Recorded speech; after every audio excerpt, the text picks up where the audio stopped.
somewhere along the way, this documentary lost its curiosity. It lost its drive for inquiry, and it makes for just a really aimless and boring documentary ultimately.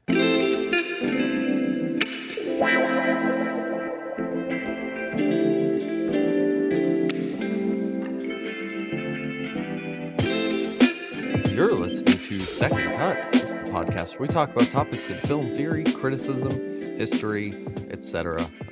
Because it's fun for us. I'm Jacob, and I'm the one who's not into Bama Rush TikTok. I'm Sam, and I'm the one who, unlike a lot of people in Washington, I have reverence for the truth. Man, what an era that we have departed from and moved into. Yeah, it's amazing how so many things have changed, and yet so many things have not. It's true. Something I was reading about the era of post-truth and like a philosophy like forum discussion was, it's not that we used to have like an understanding of what truth is. It's just that like when verifiable facts, were able to discredit or disprove something that mattered seemingly to a larger number of people and institutions. Post-truth is a very interesting idea for what it actually means. Absolutely. Yeah, but we did factually watch these documentaries. That is true. Sam, you recently got access to HBO Max.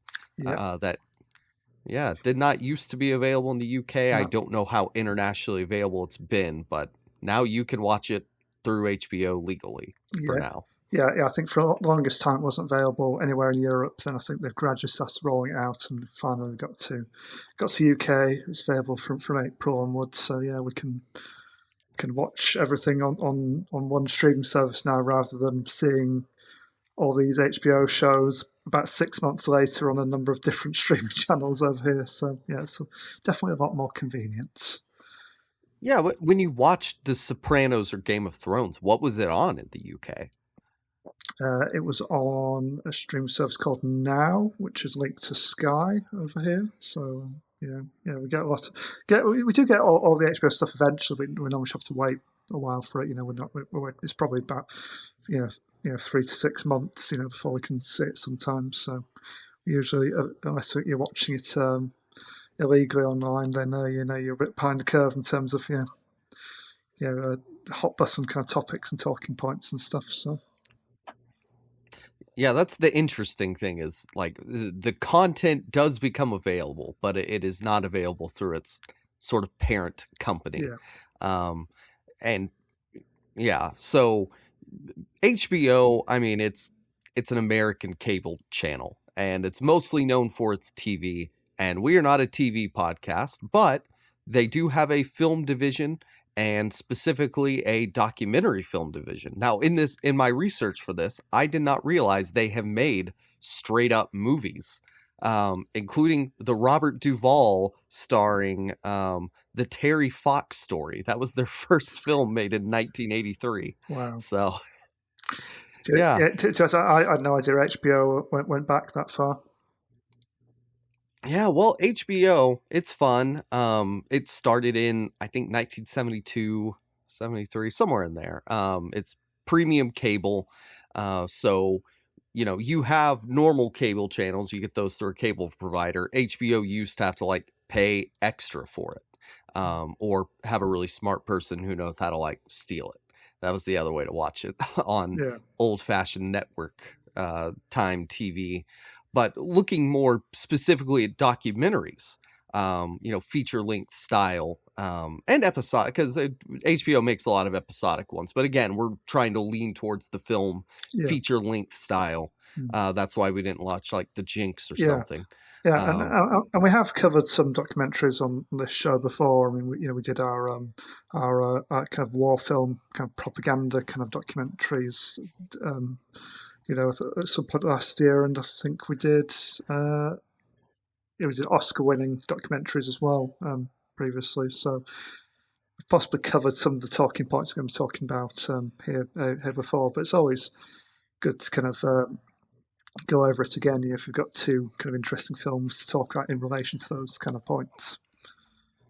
Yeah, and with those, obviously we were watching like film-specific ones that were nominated for Oscars or got releases in theaters. It's an exhibition difference, essentially.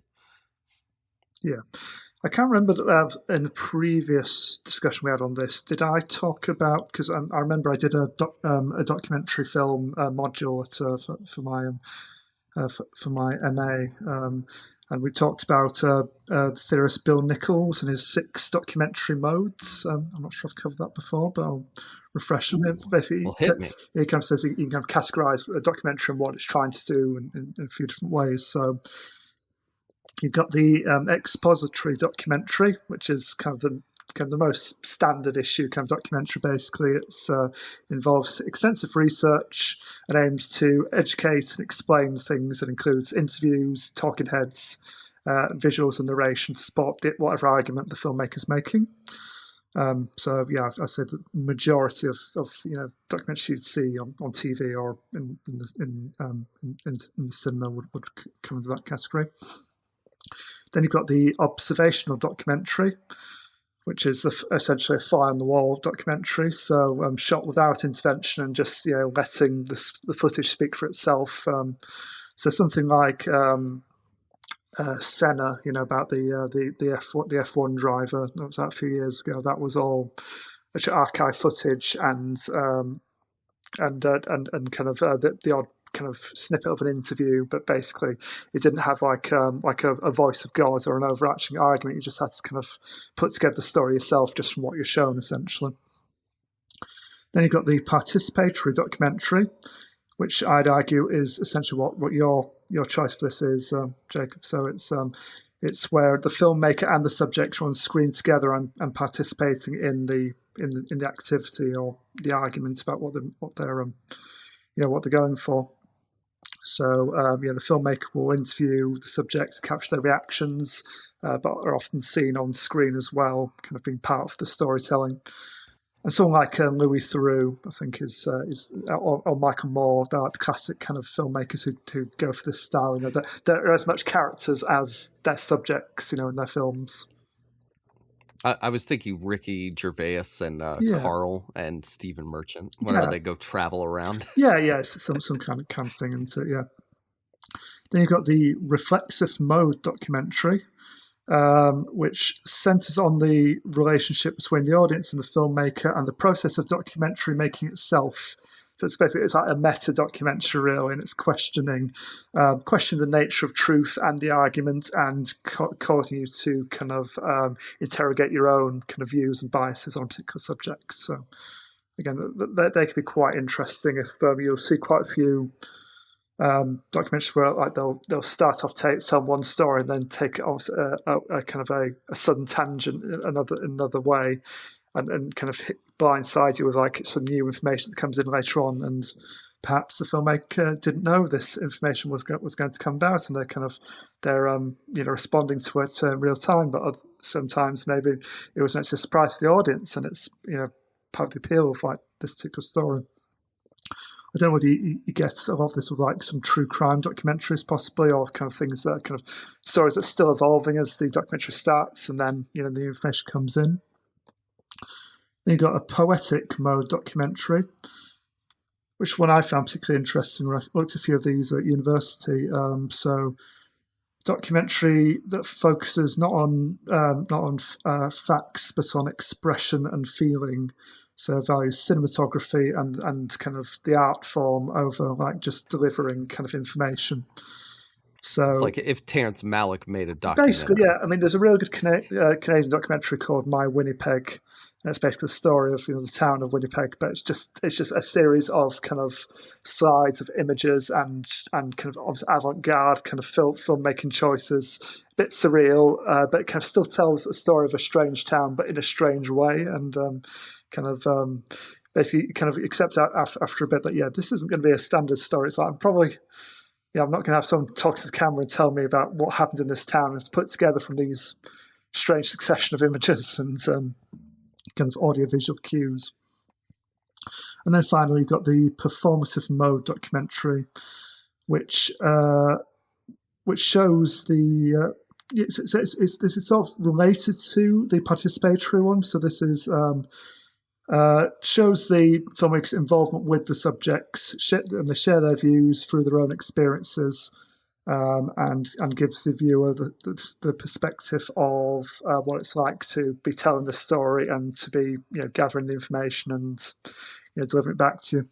So I suppose you could say kind of autobiographical kind of documentaries kind of come into this as well, because it's very much on like the level of this is my story, and me telling it, actually telling it is part of why this documentary is the way it is and how you're relaying the information the way you are. So obviously there are various variations. It's like Super Size Me. Yeah, so kind of variations and crossovers there, but more or less he kind of Bill Nichols argued that most of them fall into those categories. So it's kind of an interesting starting point, but obviously it's not the be all and end all.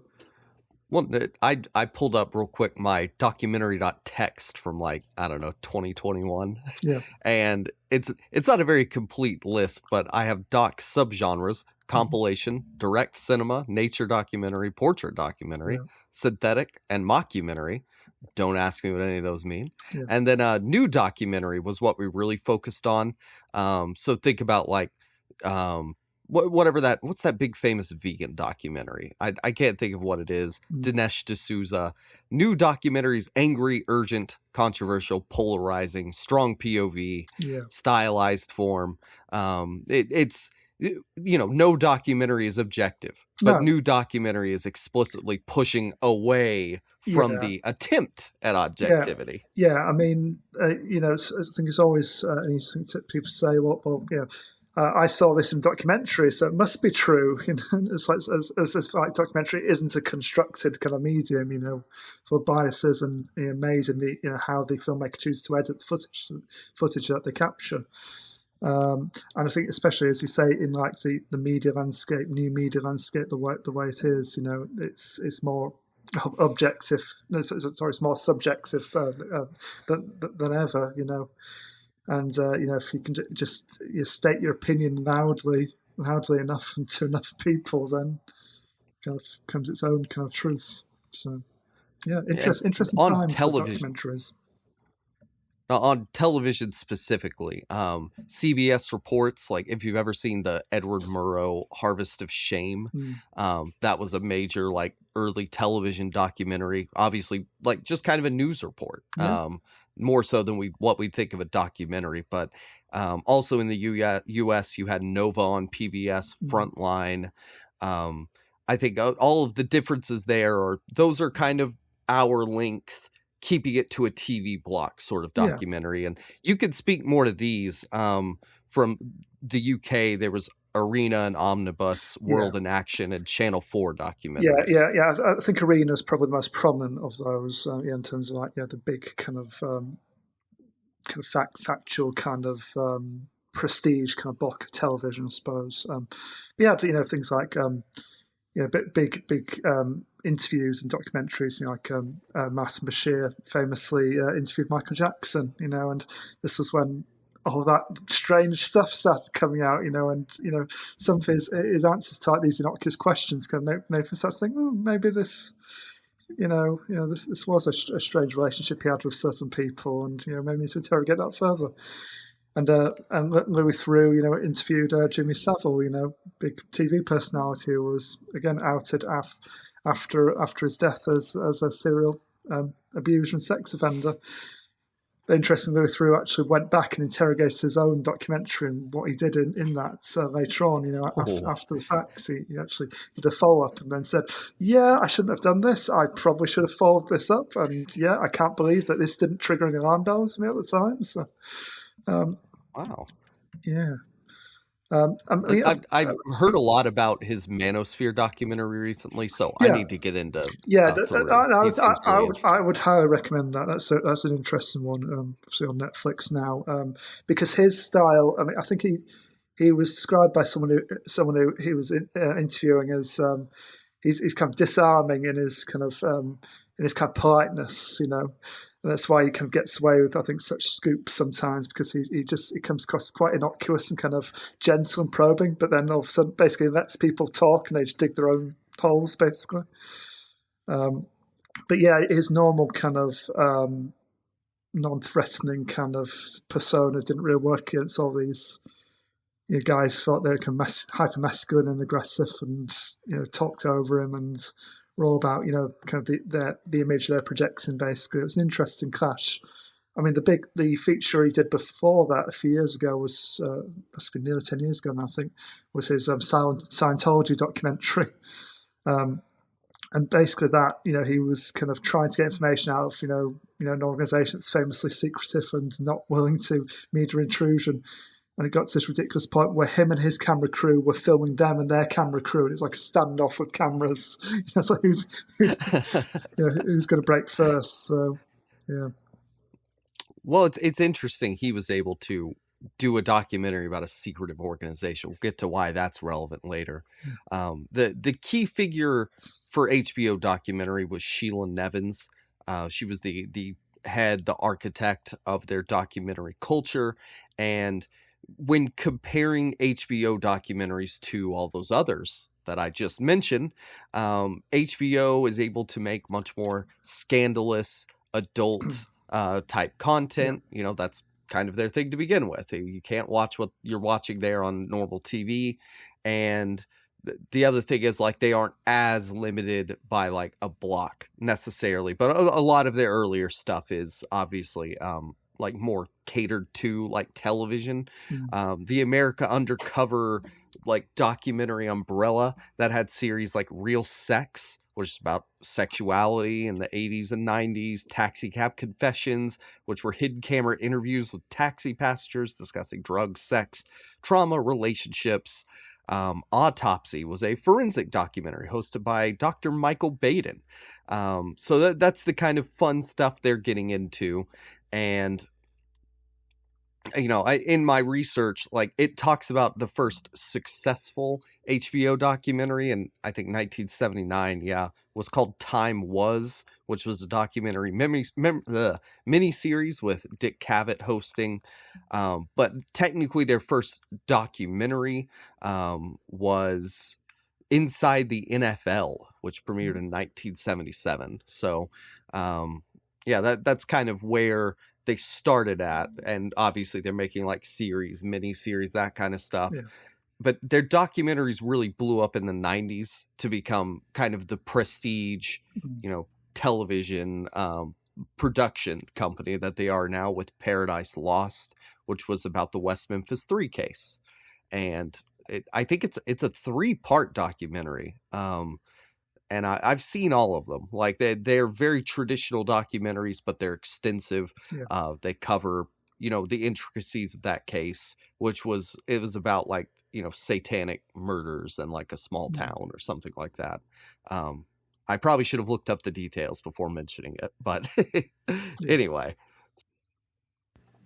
And then they'd go on to make stuff like When the Levees Break, 4-part documentary made by Spike Lee. They did Ghosts of Abu Ghraib, a documentary on the torture in Abu Ghraib.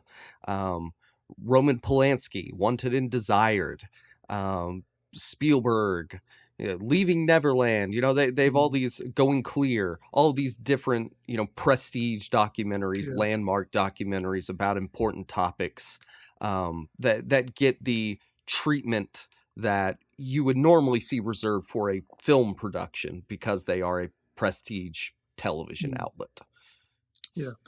And obviously they have to be a successful kind of company bringing the money to keep putting on kind of, to keep commissioning, kind of projects like this. It's like investigative journalism, and, big prestige kind of documentaries are expensive, and they've got to justify that there's an audience there and it's worth kind of, doing the research and getting these stories out there in like a factual form.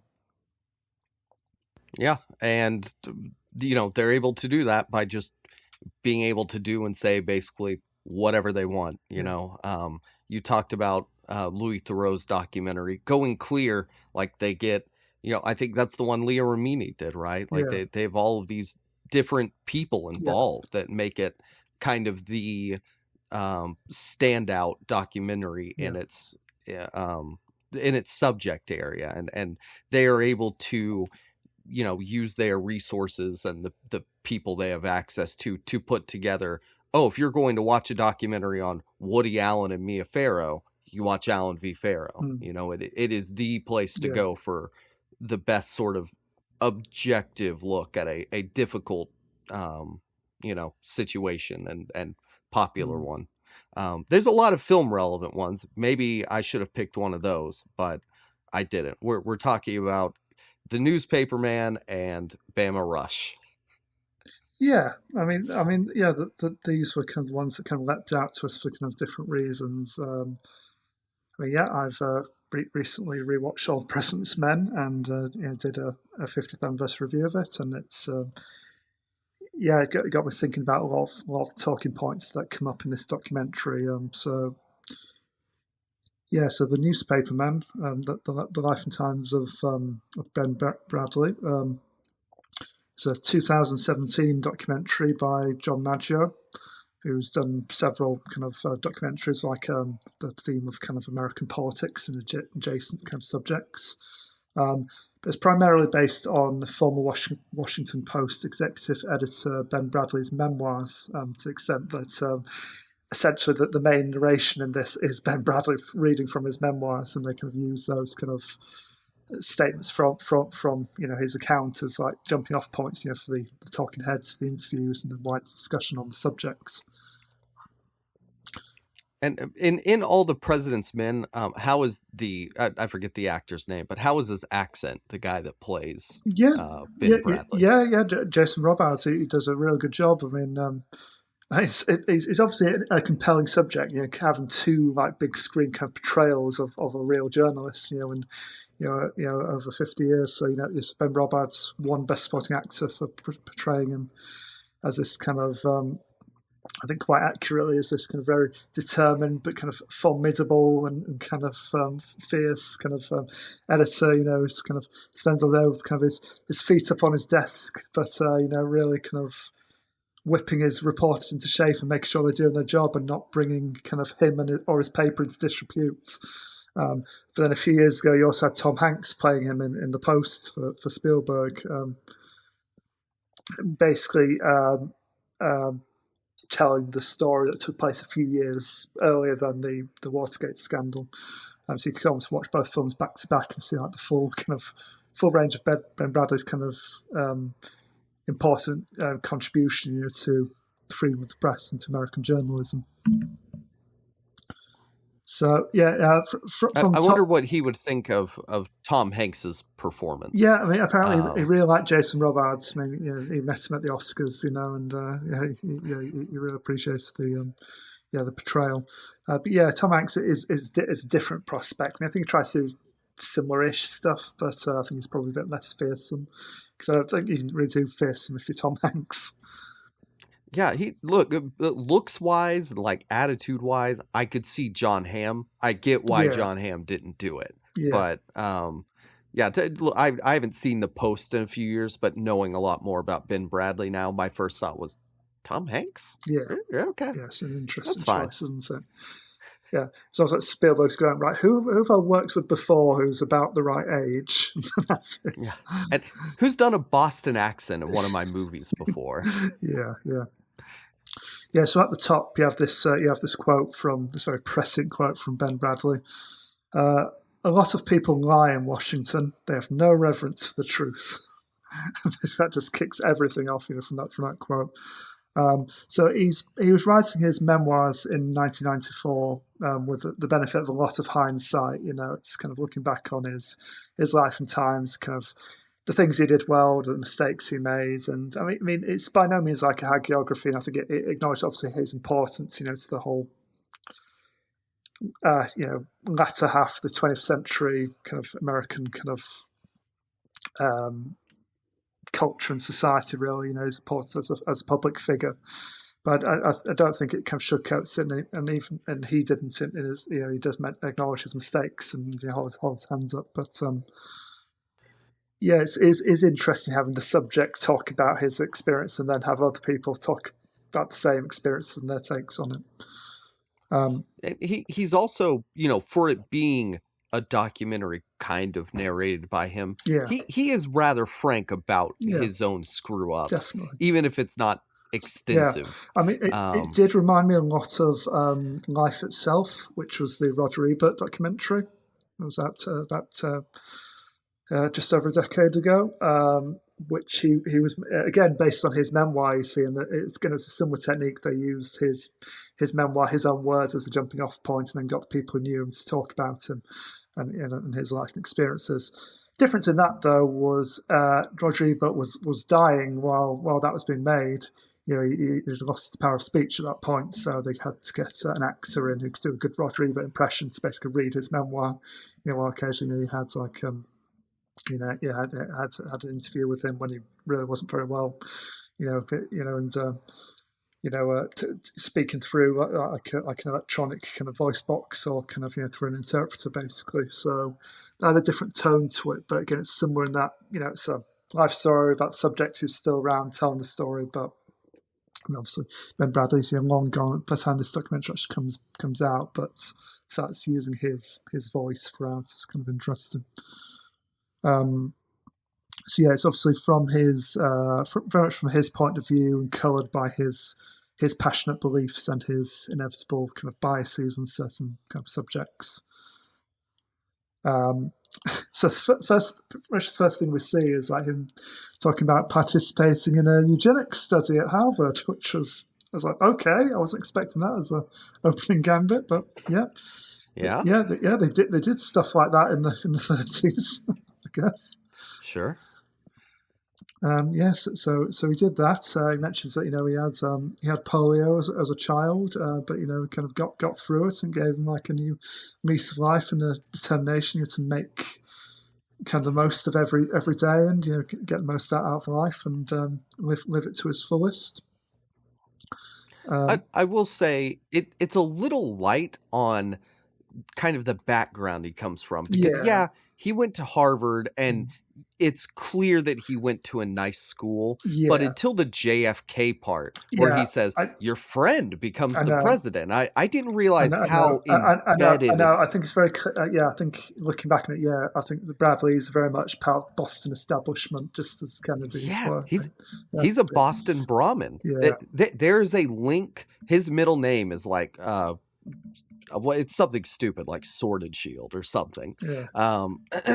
It's not that. It's Crown and Shield. And there's a link on Wikipedia to the Crown and Shield family. So like this guy's coming from elite Boston upper crust. And this does downplay it a little bit at the beginning. It's kind of interesting. He kind of says, he married and had a kid early, then went off to war. And then, as I say, coming from an establishment background, but also being in the military, and you think kind of a lot of times, having military experience, you think, at least to have a sense of trust in authority and kind of, the might is right, and we must always kind of, be doing this for the right thing. But some of his collaborators were saying that kind of his time in the Navy actually made, if anything, question authority more, which is kind of says a lot about his own kind of personal values, and how they weren't kind of trodden down, even in the military and becoming an officer, in the Navy, I found that quite interesting. Well, and how much of that comes from if you're a very privileged person, you feel safer doing that. Maybe, he wasn't going to lose everything, was he? He might be reprimanded, or he might lose a bit of kind of his kind of reputation. But that's probably about the worst thing that would happen to him. So after the war, he basically got out of Boston as soon as he could. He kind of took a train to Washington and got a job as a reporter, and went off to Europe as a foreign correspondent, where it sounds like he discovered quite a bit. Previously quite kind of sexually repressed and safe. No, he slept around. He discovered all the adventures, all the sexual adventures over there, and fell in love with another woman and got married for a second time shortly afterwards. Yeah. And also along with that, like, it talks about how he romanticized being a foreign correspondent because of the film The Foreign Yeah, Correspondent. yeah, yeah. And so The he's over there. Hitchcock film, yeah, Yeah, he's being a movie character in his own yeah, mind. Like, he's living it up. He's like 1950s Hemingway yeah, after World yeah, War One. yeah. And does mention that, like, he had to really have to kind of work from the ground up. Get his kind of time in there, and kind of he had to struggle to get to a good position at it's at Newsweek. I think he worked for at first. But as you say, come from his background, I'm not sure. Maybe I think other people probably had a tougher time working their way up. So. When you're rich, you can live in France, Yeah, working a crap job, yeah, having a great time, yeah, and that's fine. You could do that, but the documentary, like, it doesn't really talk about his work so much in that no, period as much as his social life and yeah, definitely. how much fun he's having. Yeah, definitely. And it was back in the States with his second wife. It was when they it says they became friends with the Kennedys and quite quickly, and very close with them. Obviously you mentioned his attitude to like JFK running for president, and how he struggled to balance his personal and professional kind of ideals with that. So he said, "Are you a friend or are you a reporter? You have to redefine friend and redefine reporter over and over again before reaching any kind of comfort level." And I'm not sure if he ever became particularly comfortable with that, because he had his principles, didn't he? And there's this thing that, like, JFK gave him a major scoop about an exchange of spies that was going on, in Europe, and just in the middle of a party, it's like gave him this information. And Bradley was like, "Well, kind of journalistic ethics, should I report on this? Should I take this to my magazine, or?" And arguably it became a little bit compromised in this era, but it wouldn't, it didn't have to work with that kind of those moral scruples much longer, because obviously shortly afterwards Kennedy was assassinated, and he found himself covering the biggest news story in the world, along with dealing with unmanageable grief of losing his best friends. So. Yeah. One thing I thought was lacking there was, what exactly, other than the one story they do mention, where was he being compromised? Like, what were concrete examples? And maybe just nobody knows, and he doesn't talk about it. I mean, for all I know, if you read the full book, he probably goes into that in more depth. Maybe they just use, some, what they needed for this documentary, but maybe skirts past it. I mean, he does kind of mention, I struggled with these ideas, but it would have been nice if they'd gone into that in more depth. I think some of his journalist colleagues, kind of say, he was definitely compromised. So he couldn't have been an objective reporter when dealing with the president at this time. Well, and I don't want to jump the gun on it, but like, it does also get into some of the salacious side of JFK. And this era is obviously, JFK infamously, did sleep around, as did Ben Bradlee, and probably go to the same parties and meeting the same women and having the same kind of illicit relationships, and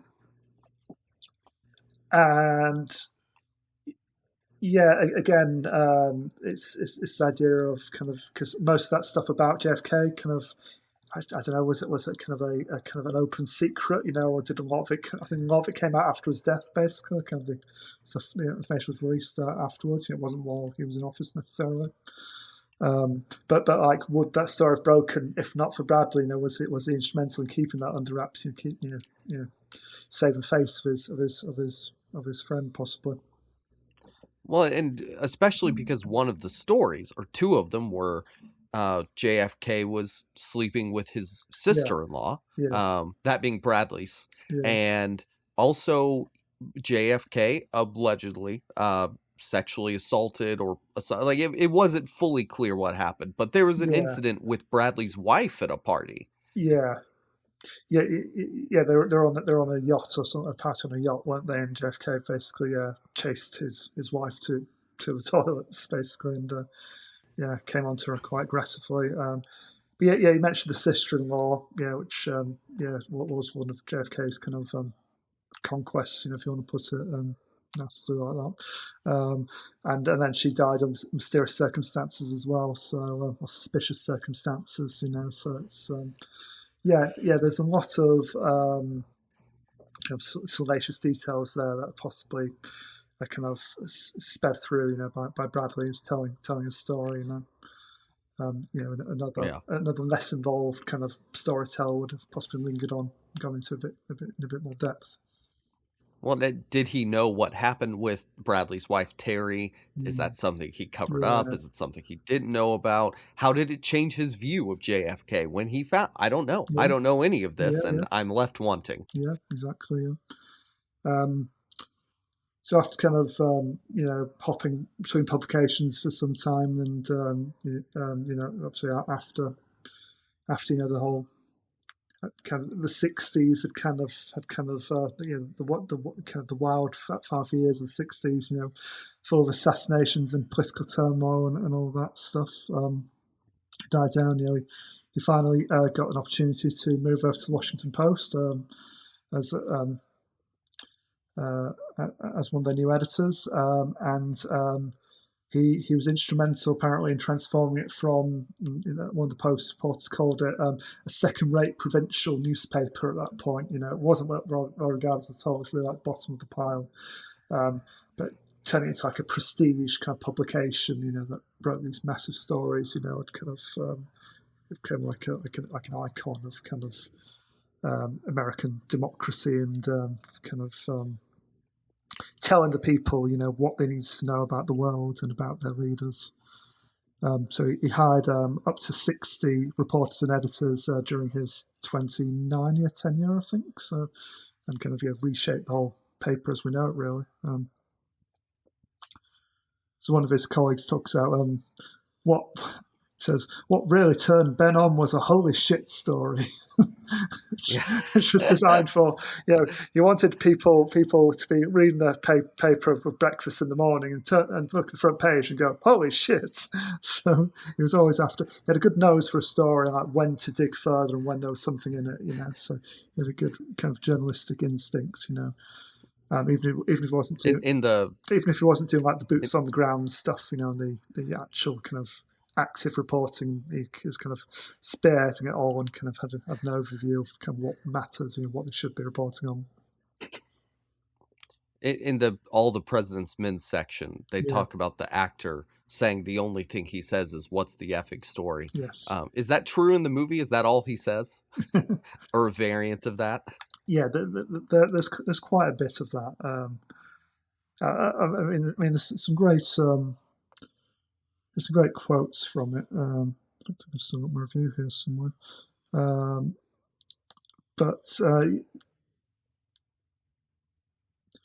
He keeps kind of coming back to, like, in the film, keeps going back to Woodward and Bernstein, and kind of basically kind of got all these claims, all these unsupported like statements about what's going on, but they just want someone to go on the record, someone who can actually, just under oath kind of swear to the truth of how corrupt and kind of amorally, the American government was behaving in this era.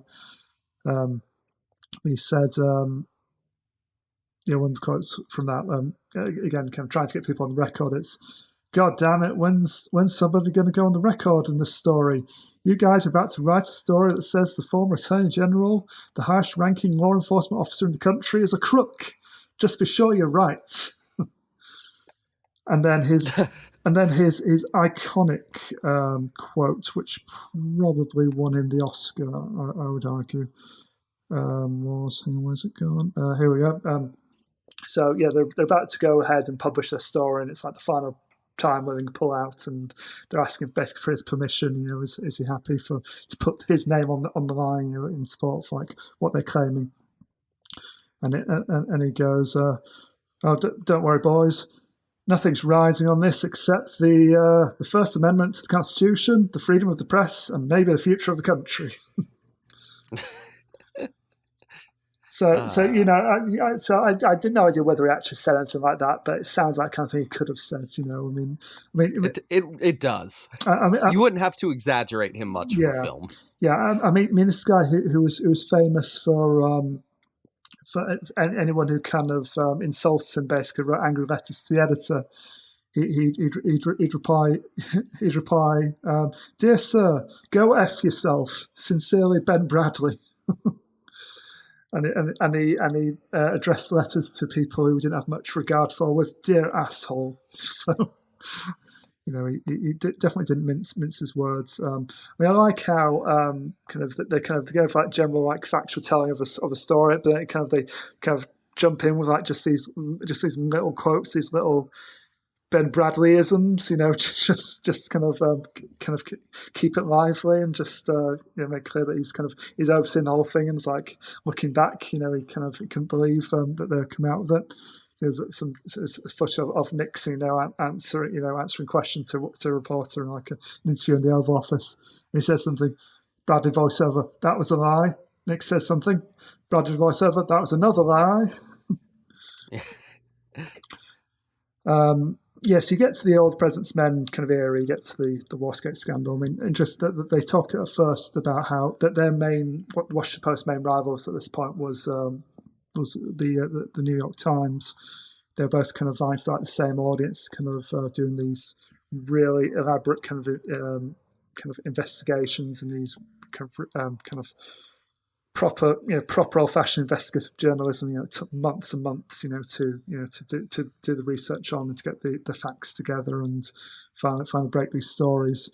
And like the Washington Post, their big break was the Pentagon Papers, being released, on the U.S. government's actions in Vietnam, and just how ill-prepared they were, and how a lot more young American soldiers died than they needed to, essentially, and some of the atrocities they committed over there.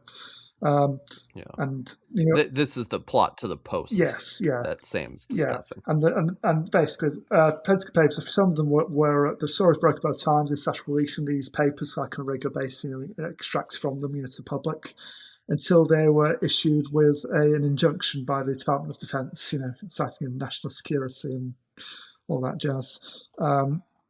And at that point, Bradlee made quite bold to say, "All right, if they've been if they've had an injunction, we'll pick up the story and we'll publish the rest of the papers," which she duly did. And I think it went to courts. I think when the government tried a similar thing with the Post, but they successfully argued that it was in the public interest to release the rest of the papers, and so they did. And he kind of had a black mark against him. He was seen as like an enemy of the kind of Republican administrations at that point. Nixon kind of had him on his shit list, from when he came into office, essentially. And he was kind of in this early kind of one of his first kind of big acts, at the Post, kind of demonstrates his determination to maintain like freedom of the press above all else, and then they broke Watergate, in the years that followed, this kind of nothing story about a strange break-in at the Watergate Hotel, by some Cubans, and then it became clear that something else was going on when one of them claimed to working for the CIA. Again, Ben Bradlee quote: "Bingo! No 3 letters in the English language arranged in that particular order and spoken in similar circumstances can tighten a good reporter's sphincter faster than CIA." Yeah. And like they just had White House in their address book with a name. W House, which the real Woodward said, which either meant White House or whorehouse. But we picked one.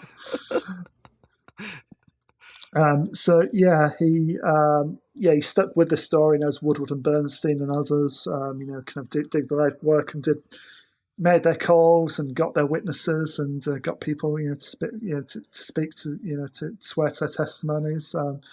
It turned out the Republicans under orders of the Nixon administration have been bugging the Democrat headquarters and misappropriating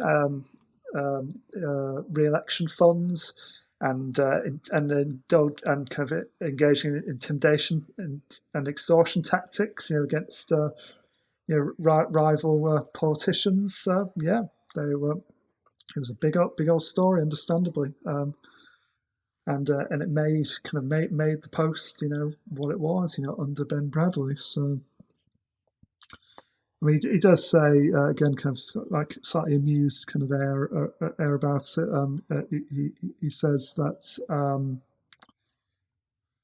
with Nixon, kind of seeing him as like his kind of arch enemy.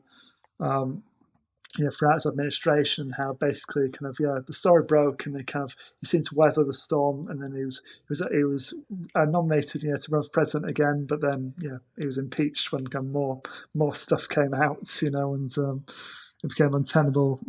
He became untenable as a leader.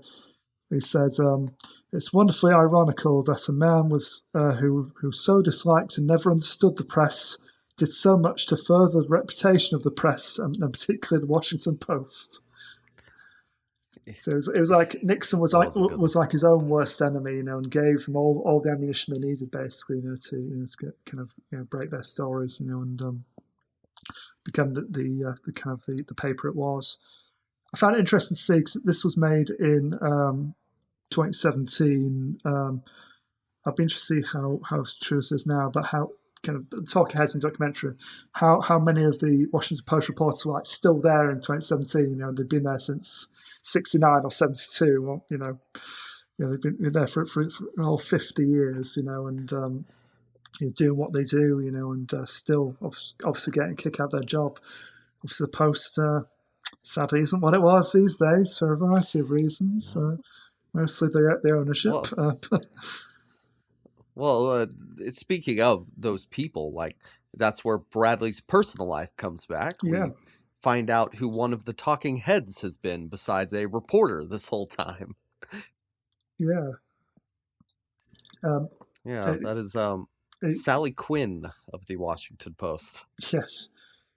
Yes, so you get Sally Quinn, you get Woodward and Bernstein, you get a JFK biographer, you get various people. Interestingly, I found it interesting, you get a few people who were part of the Nixon administration as well. So you get, I think, his Kissinger. Yeah, you get Kissinger, and you get, I think, his chief of staff. I think it was a few people who at least seemed to have a grudging respect for Bradlee. That's where I read it. I mean, they kind of said, he wasn't our friend at the time. He was a thorn in our sides, but he was a good kind of good newspaper man. It's that's kind of where they keep coming back to. Kind of him, this principled man. Was just wants to get the truth. Or a truth out there to the public, I mean, not necessarily truth about him or people he associates with, everyone obviously has their secrets and likes, Well, that's where his quest for the truth, to me, through this documentary, it does kind of feel like it's a personal, I want to elevate myself. Yeah. I'm the guy who finds the truth, and less about the truth itself. Yeah, I mean, paper like the Post, it's so many kind of important people kind of worked on it, especially in the Watergate era. And it wasn't all Ben Bradlee's work. It wasn't even all Woodward and Bernstein's work. A lot of people kind of were part of that story. And putting the man hours in. Lots of late nights and research, and calls to everyone they could possibly think of. Might be able to give them that right kind of final piece of the puzzle, that right key piece of information. They also mentioned kind of in his latter tenure, there again a few mistakes there. That he was understandably, lots of journalism graduates were queuing up to work at the Post under Ben Bradlee. And but he was making push towards kind of interestingly for the era. I thought this was quite early for this to come in, but push towards diversity, not necessarily out of a moral obligation, but I think just he was thinking about, we need to reach a wider audience. We need kind of stories that kind of connect with not just kind of white middle class people in Washington.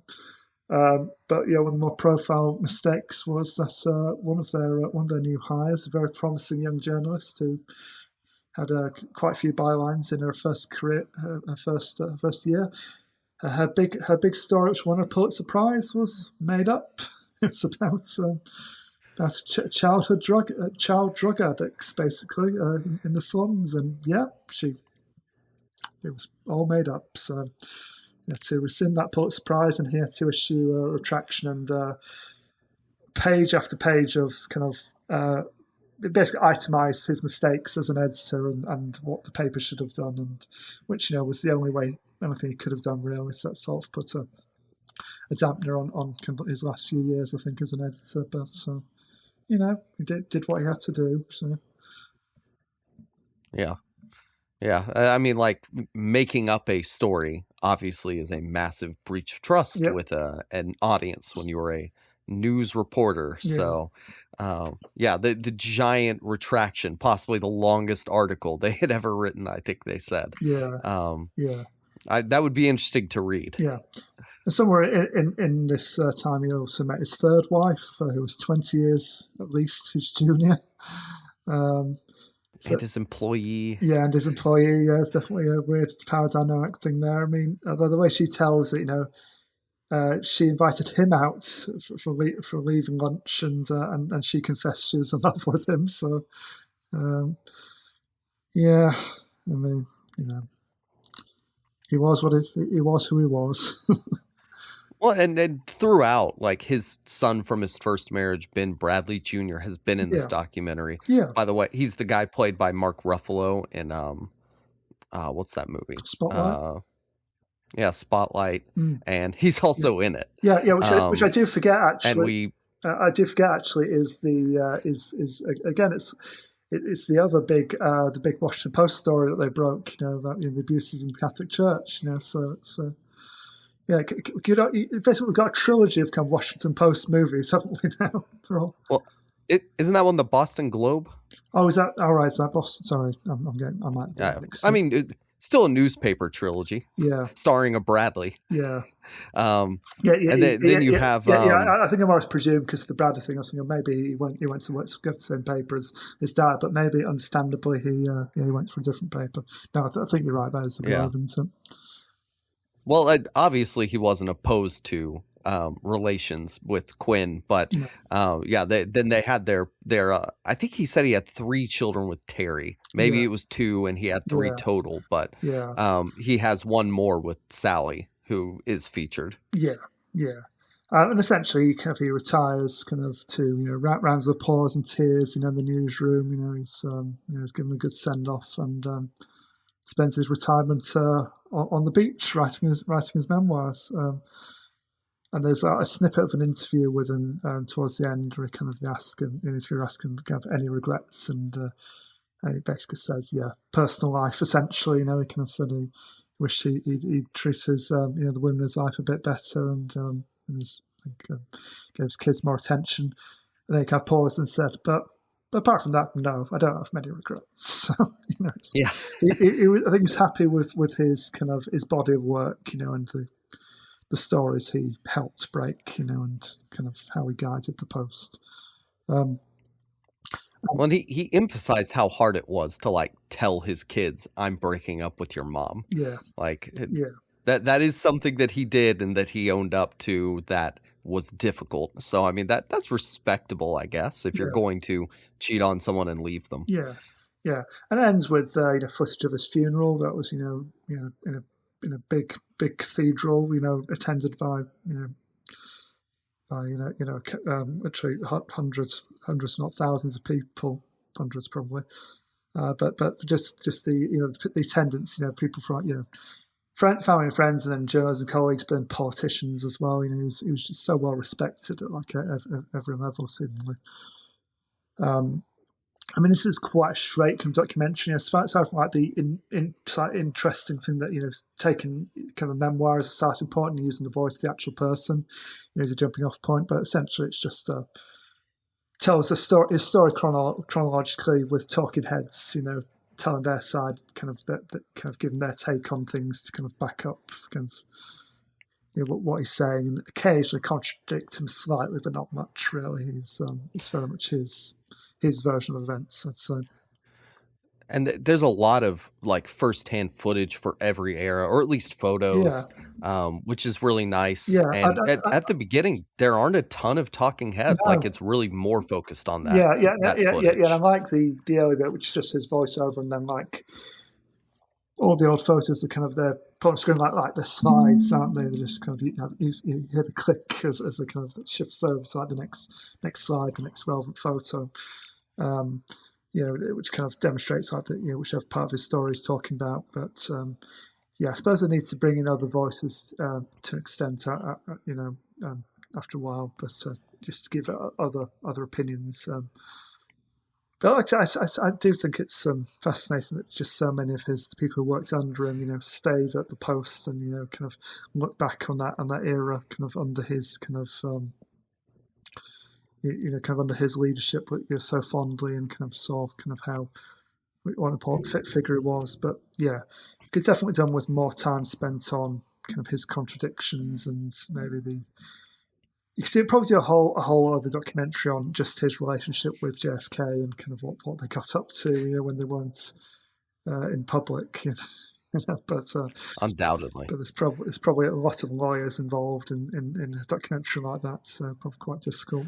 Well, that's where a lot of the footage is interesting, like how much casual footage with JFK there is of Yeah, him. Like they were filming on his yacht and yeah, one of his properties. Like yeah, it's really cool yeah, to like just to get that yeah. image of Yeah, JFK. yeah, and a few snippets of just like audio only, like over pictures, and you're thinking, right, where did that audio come from? Where's that? Who was recording there? Was that like just home movie footage or something? It's kind of interesting how they put it together. Yeah, and also all of the shots of like that early 70s era post. Like Yeah, I want to know what self-important news person was like, yeah, I'm making this for the documentary about Ben Bradlee in the yeah, future. I'm just yeah. filming everything going on in the office. Yeah, and the photos of the of them in the in the bullpen in the newsroom, and just leaning over a desk and standing around in the shirt, in the rumpled shirts and the sleeves rolled up. It's just the film, the All President's Men got that just right. I mean, they couldn't film at the actual location, obviously at that point, so they just constructed that in the studio, but they got all the details, just right. Well, knowing Bradlee, maybe he like, yeah, you're going to film me for the inevitable film. Yeah, They're going to have the footage to use. Just because that's the kind of guy he was. He was a celebrity editor. exactly. Yeah. I'd say equally. Yeah, yeah. I mean, seeing like him at the at the Oscars, just talk to the guy who's playing him, and then just get swept up in the whole thing. I mean, I'm sure he was invited to very swanky events. Now, I think there's points in All the President's Men where he's clearly off to a party or some kind of engagement. He's like a black tie event. So he's very much like an establishment figure, man about town, and was at all the important kind of parties, attended by everyone who's someone. Yeah, all of his alive rich buddies that he's still hanging out with. Yeah. I do think it's a great documentary. I think the autobiography approach, it allows good access. I think it limits what it could be in terms of being a full picture of That's the fair. man. That's fair. To the extent that it could be. Yeah. Yeah, that's fair. But it's still really, it's engaging. Yeah. I mean, again, comparing it to something like Life itself, that's again using the memoir as a starting point, but the fact the subject isn't in a good enough state of health to be in documentary much, necessitates kind of going down a slightly different route and kind of I don't know, assessing his kind of broad rebut, that is his life, his wider life and contradictions of the man, and it does very prominently flag up some of the less commendable aspects of his personality, and obviously dying midway through, kind of filming that again, possibly adds a certain kind of poignancy to that, the fact that your subject's alive when you start documentary but not when you finish it, whereas obviously in this, it's a few years since Bradlee died. I mean, he lived till 93, and just yeah. I mean, it had been 3 years since he died when it was released. So and I suppose looking back, there's a bit of distance to the events as well. You know, when you're doing a documentary in the 2010s about primarily the 70s, you know. But yeah, you know, some limitations, but I'd say it's worth a watch. And I think if you do if you do like All the President's Men as a film, you find that era really interesting, then yeah, you'll get a load more out of this one. I think it will kind of deepen your understanding of kind of the wider kind of context of everything that was going on around that time. Yeah, definitely. It's engaging. I enjoyed it. Moves along at a good pace. Yeah. Yeah. I mean, any critique I have is just because I am a person doing critique. So like, there's got to be something. Yeah. Definitely. Yep. Yeah. Well, let's move over to a different type of documentary covering different. I mean, still primarily rich white people, I guess. In terms of like what the culture is being looked at with Bama Rush. Yeah. Now, Sam, I want to ask you this. Obviously, you are aware of like fraternity, sorority culture through media. Yes. Just, is there anything that you learned about sororities through watching this documentary? I mean, first things kind of you think of, you know, through like, you know, TV and movies. First thing you think of with sororities and fraternities is you know, you think of like, you know, Pledge Week and hazing and all that kind of stuff. You know, it's kind of, it's possibly the more kind of excessive kind of aspects of it as like a cultural phenomenon. The kind of the thing I think of most. I mean, it's quite an alien concept to me, really, because I don't have anything kind of like that over here, really. You know, kind of. First week at university, we call it Freshers Week, and yeah, you have societies, you have clubs, kind of recruiting people and trying to get people to join up and pay memberships, and you get giveaways and prizes to be won and everything like that, and you know, drunken nights out and all that stuff. But it's a whole another level, I think, in over there in the States, and yeah, it's very, very odd to me, really, just a really alien concept. Yeah, so I didn't do fraternity at any of the school. I went to 3 different universities. I didn't do it in any of them. Yeah, but like obviously I'm aware of it. I don't think there's much that I really learned from this documentary about it, which is what I think is its possibly biggest weakness, and we'll get into why that is. But I mean, possibly the only new thing about it is that this kind of came back from a TikTok kind of trend, you know, and you think, oh god, yeah, it's like the pressure, you know, to get into one of these sororities, you know, kind of has always been really high, and kind of obviously impacts these girls' kind of physical, mental, emotional health, you know. But now in kind of the age of kind of always on kind of social media, it must be a whole other level, I think. Yeah, that's because you're doing it not just for the girls in your sorority, but for. By the way, it's gonna be tough to not say sorority girls. Obviously, these are young women. So look, I'm aware of the terminology. Yes. These are very young teenage girls for the most part. Like they're 18, 19. Like, yeah. So if I use the term girl, it's not out of misogyny. It's because these are specifically like girls to me. Yeah. Yeah. But Rachel Fleit, or Fleet, I wish I had looked up how to pronounce that. She's the director. She's a very interesting figure. She has made documentaries prior to this. She directed Introducing Selma Blair, and Bama Rush is her second documentary feature. Yeah. So she has experience before making this. She's made 3 films before this. She did have a plan that was more access based. She wanted to speak directly with the sororities, with the university, and she was shut out completely. So just off the jump, this documentary is a little bit doomed because it's trying to capitalize on a TikTok trend without having access to much of anything.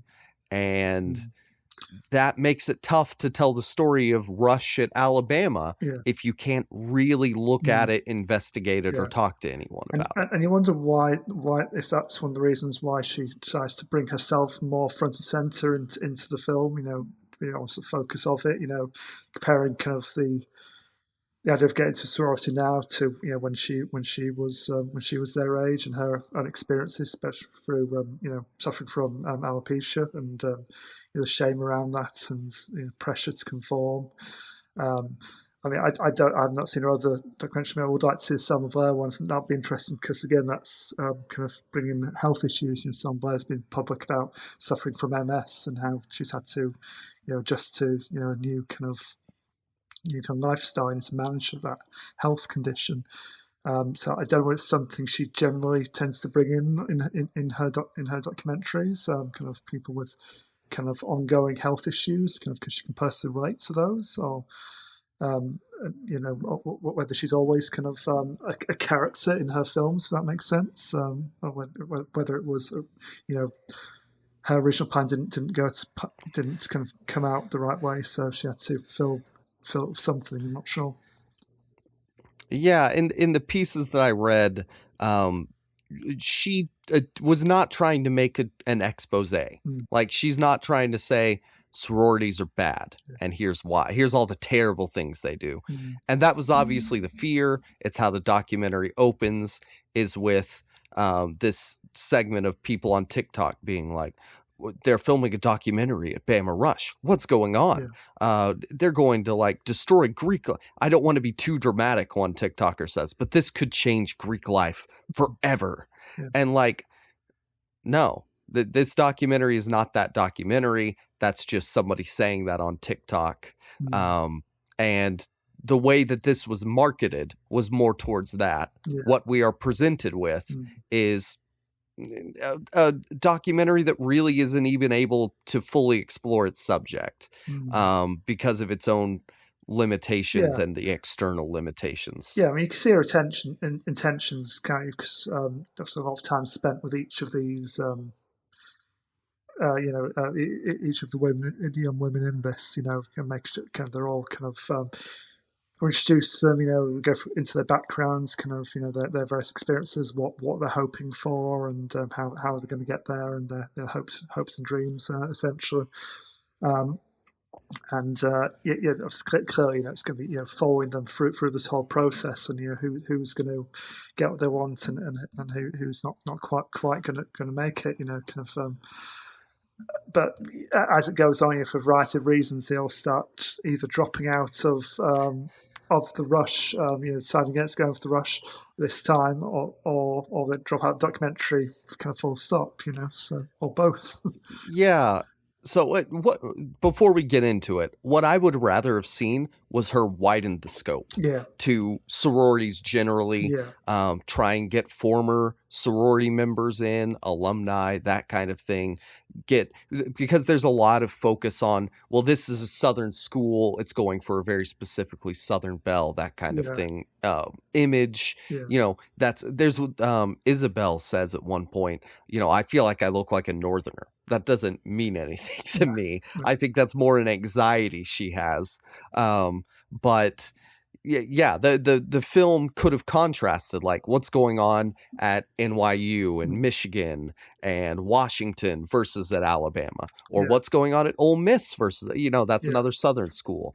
It just instead tried to keep its focus narrow without being able to really even look at its own subject in a meaningful way. And it doesn't really go into the background of sororities and confraternities to any great extent. There's a brief kind of, I think they get like a historian on for like I think one like what kind of 1 minute kind of section, kind of just throwing out literally just a few kind of bits of info here and there. But I think it's very much of a view that kind of everyone who's watching this already knows what sorority is and kind of what they're about, and which, again, as you say, if she kind of widen the scope a little bit and go into kind of the culture of it and why they are the way they are, it might have been an interesting thing to get into. Yeah, especially you mentioned there the history part.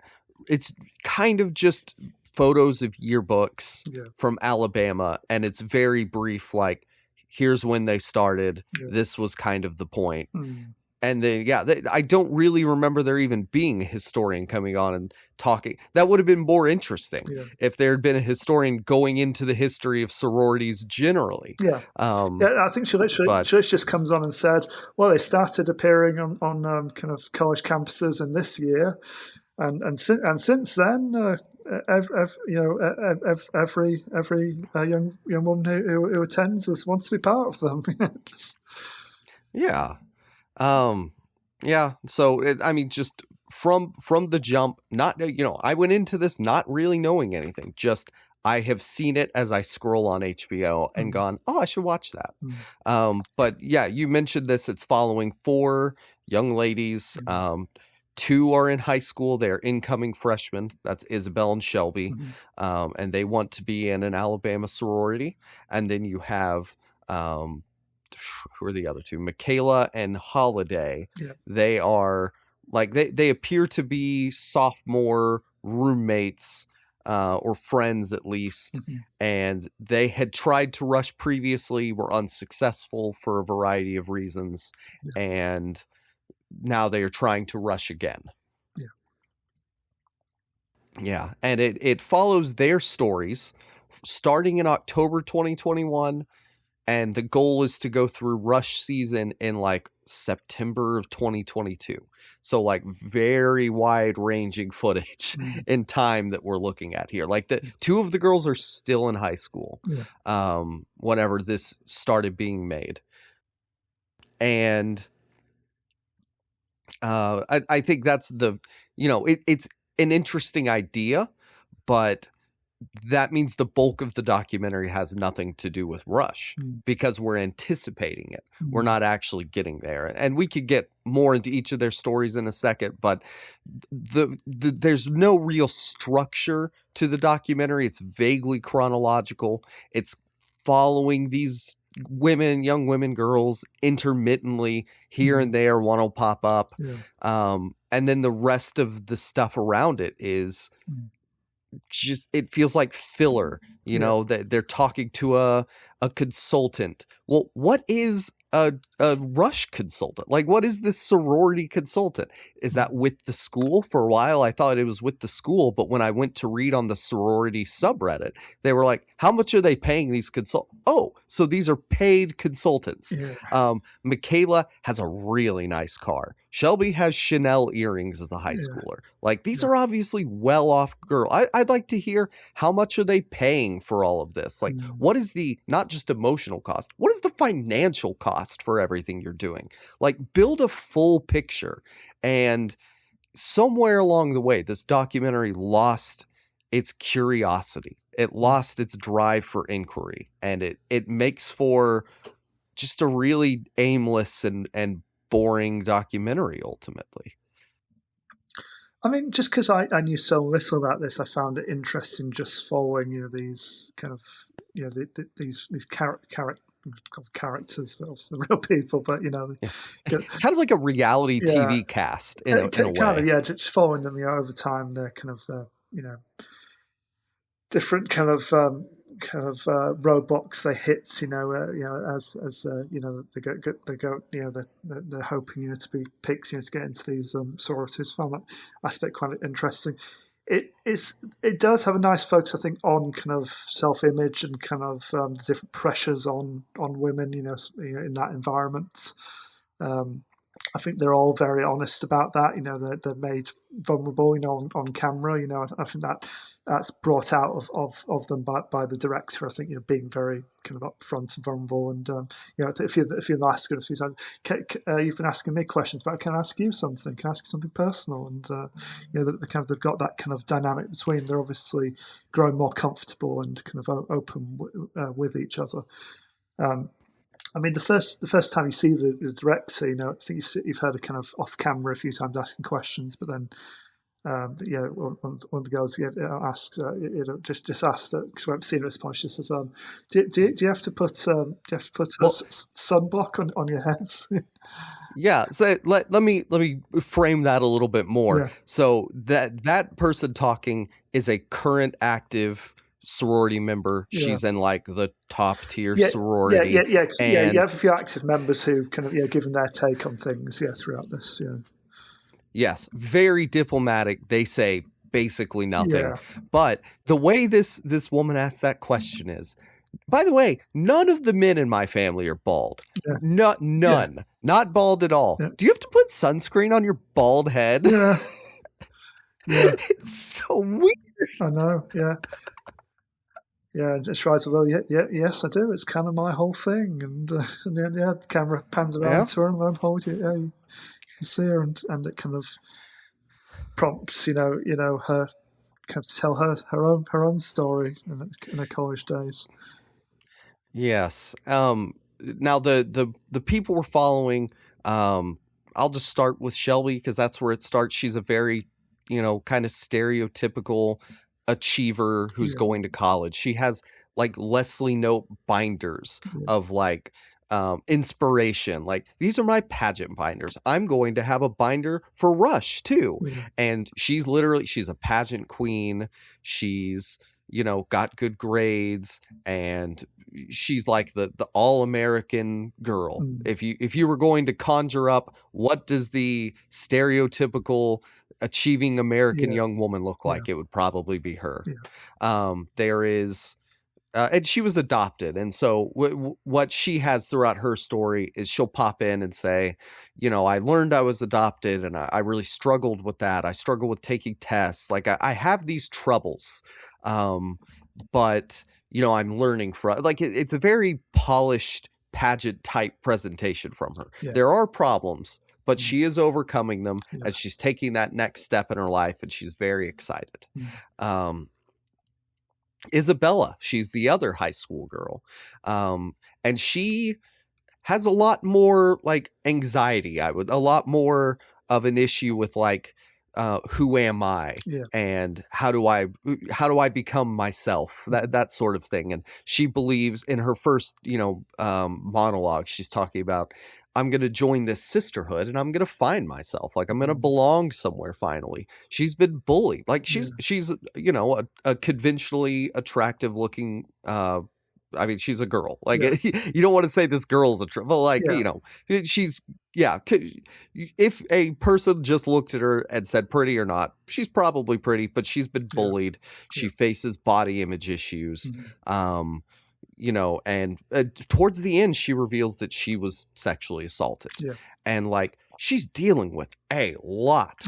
And then she's then focused on like, well, I got to do highlights. I got to, just anything to fit in. That is what she is very concerned with. And I think she has the most introspective story across all of it.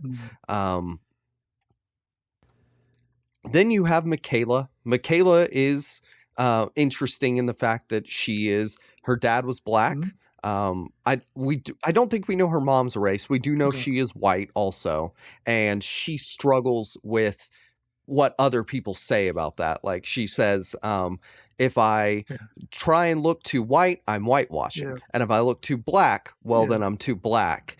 And like, this poor girl straightens her hair. She lightens it with blonde throughout the course of the film. And she is trying to turn herself into what she needs to be accepted into this sorority. She references kind of the university's kind of spotty history in terms of like race relations at one point. Kind of so it's like those images of like, Confederate flags, and I think references to a cross being burnt on the lawn at one point, and she kind of says sort of like, oh, I'm not sure how I deal with that, if I was living back then, and then it doesn't linger, then it just moves on. It's like a really strange moment. It's like, just let's not interrogate that. Let's just it brings in a woman who previously won like homecoming queen, and we can get to the machine a little bit later. She was not the machine candidate. She won. She was a black woman. She was in a black sorority, and Alabama did not desegregate Yeah. their sororities until 2013. Yeah. And yeah, so she's the one who's talking about the cross burning that she saw. There's a Kappa girl who, I guess she's like a senior, she's older. And she's talking about like, oh, you know, I just try not to think about the racist stuff, put it out of my mind because that's not good for my ability to function in this school, in my sorority. And then whenever Michaela's talking, she says, and she's a sophomore at Bama. She says, you know, I don't really think about the black sororities. I've never considered that. I've only wanted to be in the other ones. And like, oh, it's just so sad. I know, and I really feel for her. If they could just dig into that a bit further, it would have been really interesting, I think, you know, kind of, you know, just, I mean, you know, obviously, you know, they can't make the kind of participants in documentaries talk about anything they don't want to talk about. You know, they might not generally kind of think about those kind of issues, but especially a younger person like but these I think in relation to someone who has previously said that she struggled with her identity and kind of where she fits in, it would have been an interesting kind of route, kind of line of questions to go down a bit further. You know. Yeah, and. Again, she has a nice car. She's one of the people meeting with a consultant. Her consultant is a white old blonde woman. And like I saw somebody on it was either Sorority or Bama Rush subreddit be like, oh, I would love for her to have been meeting with a black woman about like, you know, this kind of stuff. Because I don't want to take away from Michaela that she does have, you know, she's part white too. Like if that is something for her, that is something she, and look, whiteness is tough. It's constructed, all that. I get it. But if that's something that she believes is something that she needs to express and know about herself, look, I've never been a black person in any capacity. I get it. I don't want to just treat her as, well, you're black. However, she does not seem to at that stage in her life have the you know, that the level of knowledge whatever, like in terms of being a black woman, and it's like the confidence in it, that kind of stuff, and it makes it tough to watch. As again, I'm a white guy in my 30s watching this. But like my only real experience with this is my wife has curly hair. She spent a lot of her life straightening it.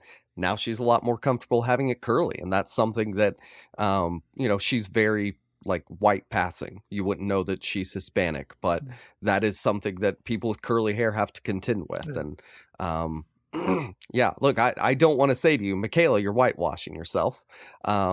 But like being able to accept who you are is an important part of being a human. And then the last one, oh man, Holliday is, it's a disturbing story. Like she has a lot going on. So she starts off and she's talking about shots. And I was like, wait, she's in high school? No, okay. She's a sophomore in college. Fine, whatever. Who cares? She had rushed before. She quit. Or no, she didn't quit. Sorry. She got kicked out for wearing the wrong sticker, is her story. Later on, she says like, oh, you know, I see other girls that are in guys' beds and they don't say anything about that, you know? And so I began to wonder, like, you know, did she get in trouble like for something else? Maybe like, was she partying? Was she with guys she wasn't supposed to be with? I don't know the rules. They do cover that there's a strict code of conduct. They don't get into the code of conduct.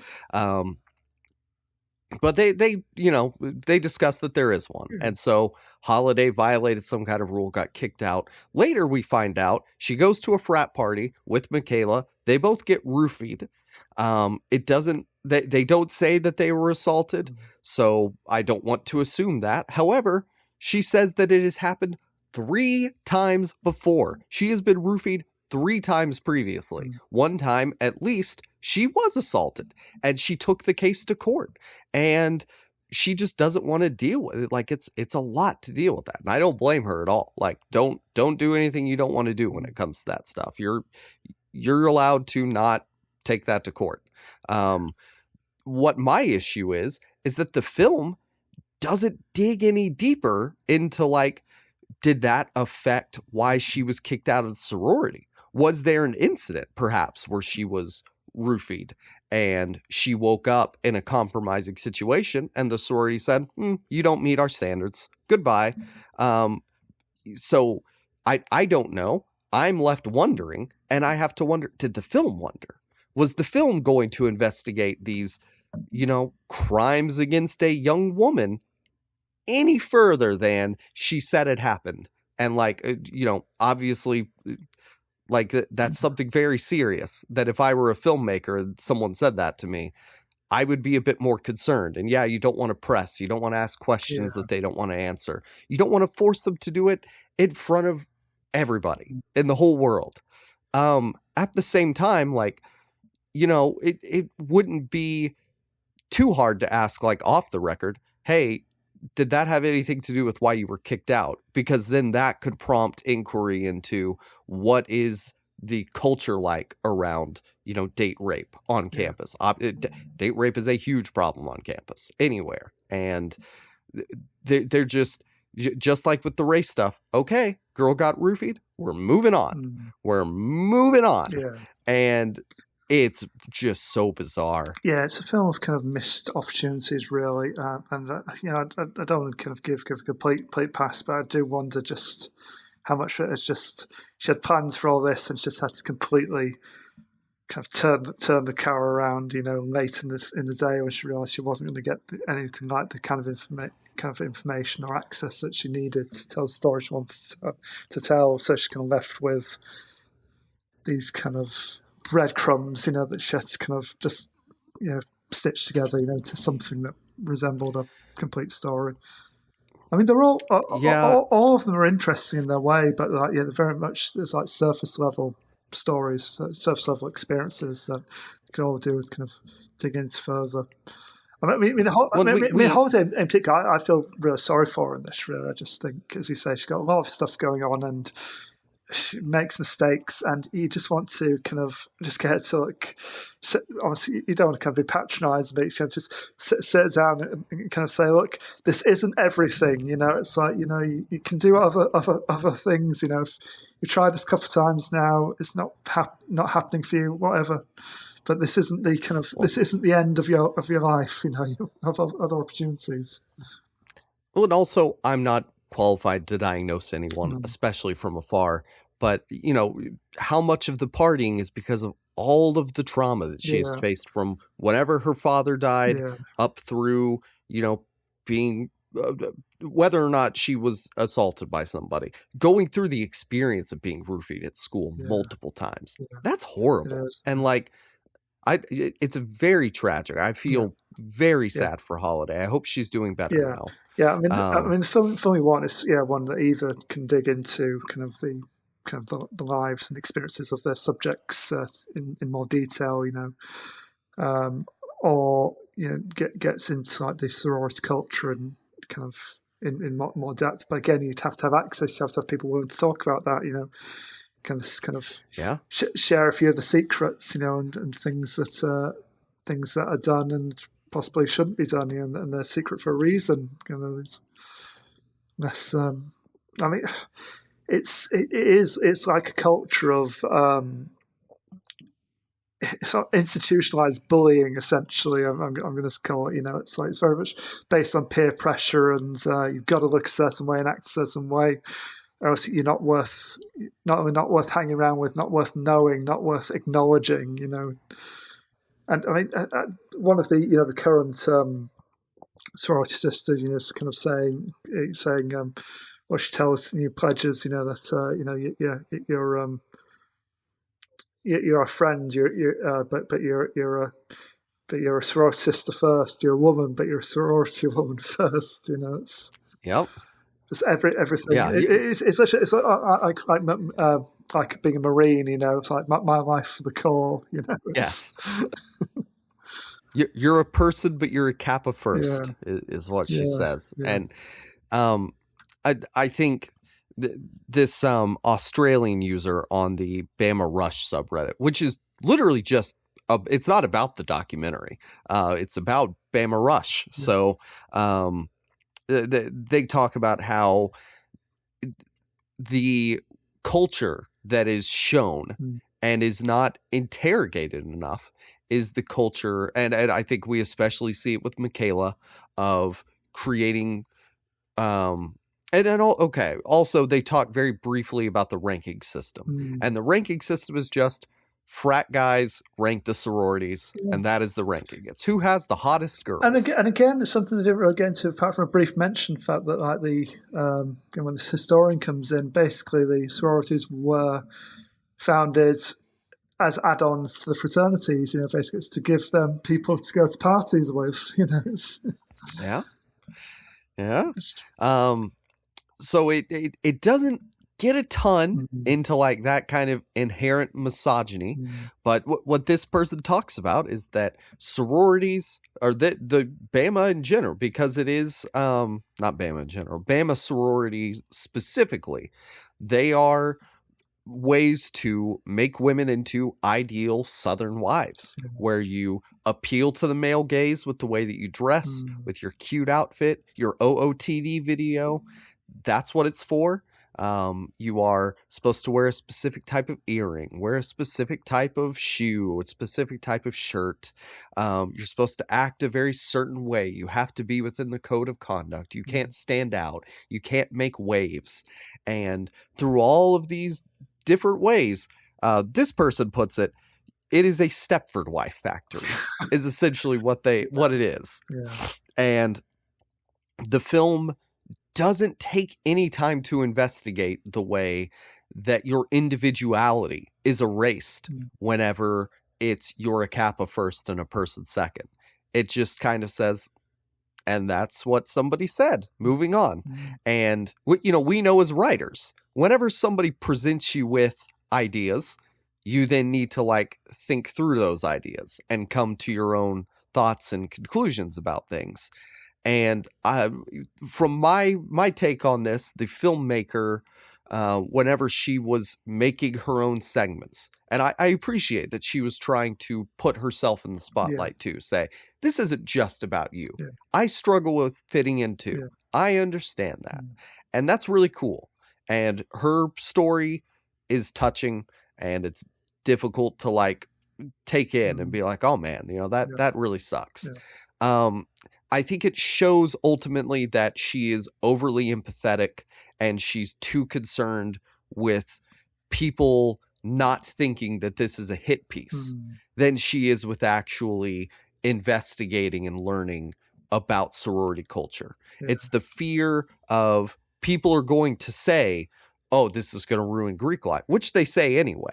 That aspect of it prevents her from doing her work as she's not a journalist, but as someone who is trying to tell this story and explore it. It prevents her from getting into that unsavory element where we just see that it's there. We see that there was a burning cross on the campus in the 1980s. And we go, okay, bye. We talk about the machine. The machine is all of like the heads of sororities and fraternities get together. They decide who they're going to vote for student government and homecoming queen. And they're going to go back to it's like the meeting of the five families, isn't it? It is. They're going to go back to their houses and say, okay, here's who you vote for. Like, it's really inconsequential, ultimately. So I would have liked a little bit more investigation into what it does, what it has accomplished. So they have the woman who wrote the expose on it. I was a senator, and this is the machine. And it's like, so they told you what to vote on whenever you went and represented student government. So I don't know what that entails. Is it just stupid stuff? Is it like this is going to be the theme for college prom? Is it things that really matter? I don't know. They have that portion where they say the 5 B's. You don't talk about booze, boys, Biden, which is the stand-in for politics, Bible, and whatever the other B is. It was money, wasn't it? What do they call it? Bucks. Bucks, that's it.